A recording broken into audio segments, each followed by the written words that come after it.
Hi guys, so this is my analysis update on the XY guys. Before I do today's analysis on the XY, I will do a quick recap on the XY. So if you watched my previous analysis on the XY, I was predicting the XY to push to the upside for a while because we haven't gotten to my negative 27% fib level right there.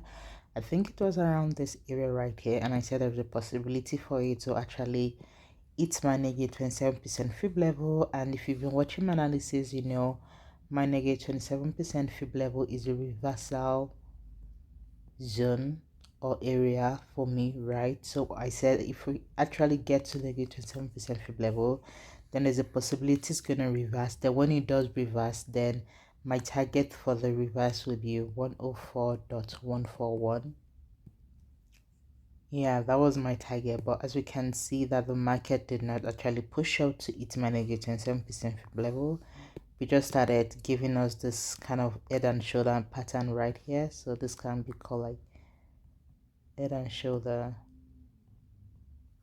pattern.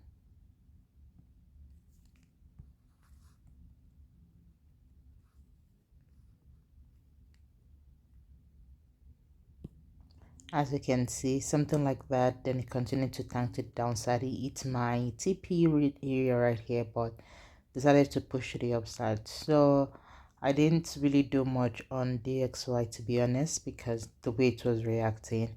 So now let's reanalyze the XY and see what with the XY right now. So just like I like to do top down analysis, go to my weekly time frame and see the overall market on the XY. Let's see this.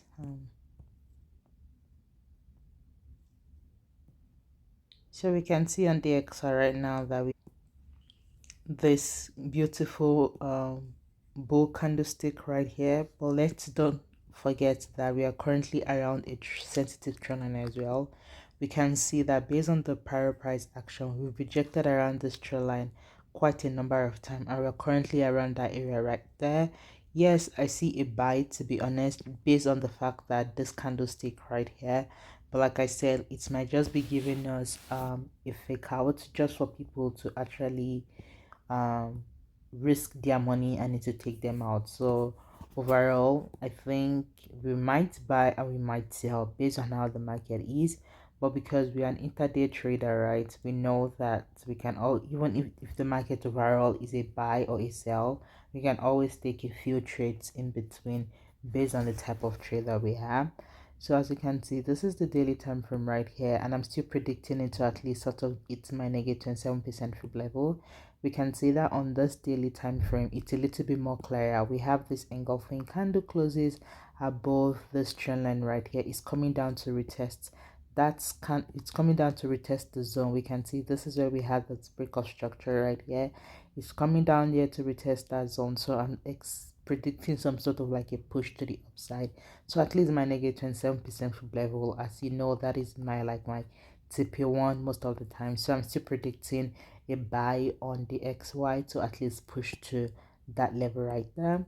Let's go to my time frame right here. Let's see. So we can see on my 4 hour time frame where we have different scenarios. There's a possibility for it to drop to the downside. I'm seeing some sort of like an impulse, a correction, and a continuation to pursue sort of a downside. That means that we might actually push down a little bit, probably to around this area right here. There's a possibility before tanking to the upside to hit our TP, because we can see right around this area right here. It's giving us the downtrend structure.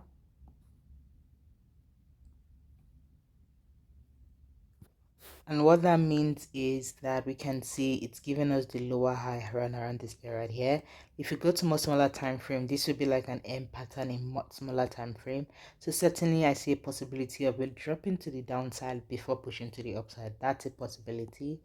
Let's go to my more smaller time frame. We can see right here, I can draw a mini zone right here. We can see that it has been reacting around this zone for quite a while now.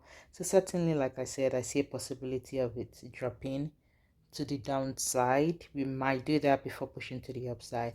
So based on that, like I like to put all my scenarios out there. If I draw a mini fib from point A head to point B, let's see, point A head to point B, we can see that based on that, we are rejecting around my 78% fib level, right? So there's a possibility for it to continue to tank to the downside, just like I mentioned. And you can see the reason why I used to say that my Fibonacci just aligns most of the time with the structure itself. So I'm going to show you guys. So as you can see right here, remember even before I drew my Fibonacci down to this level right here, right here to run around this area to touch this trend line before pushing to the upside. And as you can see that this aligns perfectly well with my TP2, which is my negative 61.8% fib level. So that is why I say that even despite the fact that I use Fibonacci strategy, it aligns with market structure. So that is why I love the strategy, to be honest.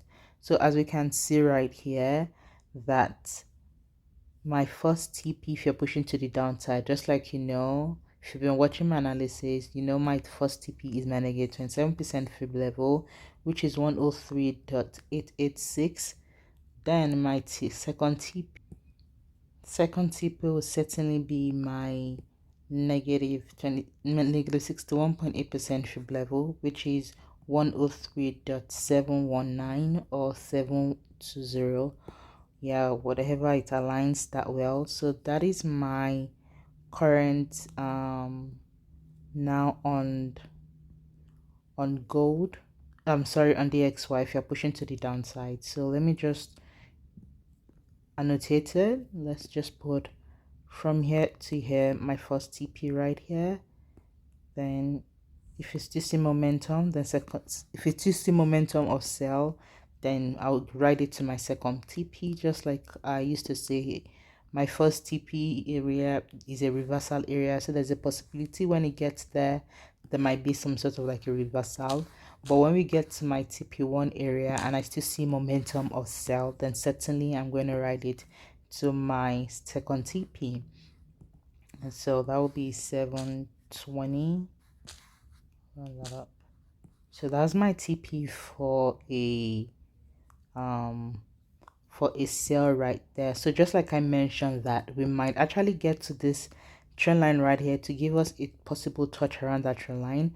And if I zoom in a little bit, we can see we have multiple touch on the trend line. We have one touch here, second touch here, third touch here.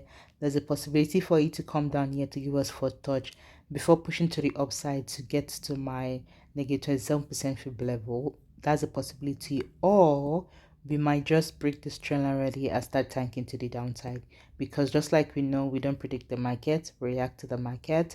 So whenever we push to the downside, and we'll probably get to my targets right here, we have to be patient to see how the market reacts around that area.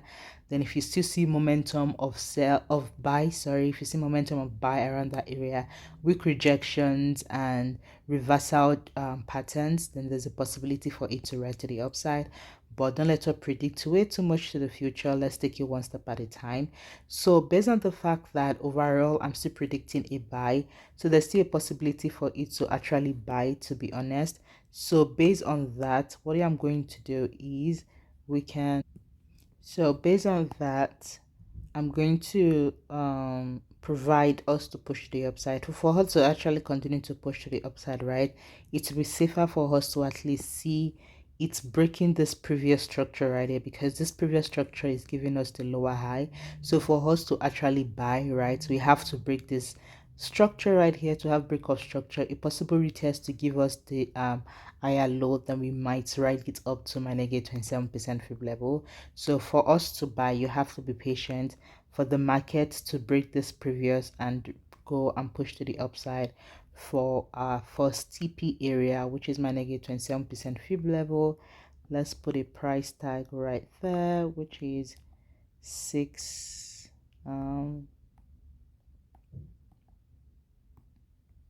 622.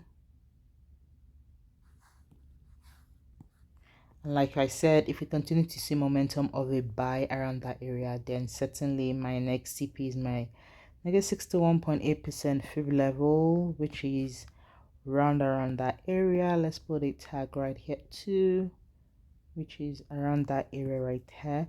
So this is my quick thought on the XY, guys. Hope you guys find it helpful. If you do, please don't forget to subscribe, comment, like, and share, and I'll see you in my next analysis, guys. Thank you for watching. Bye.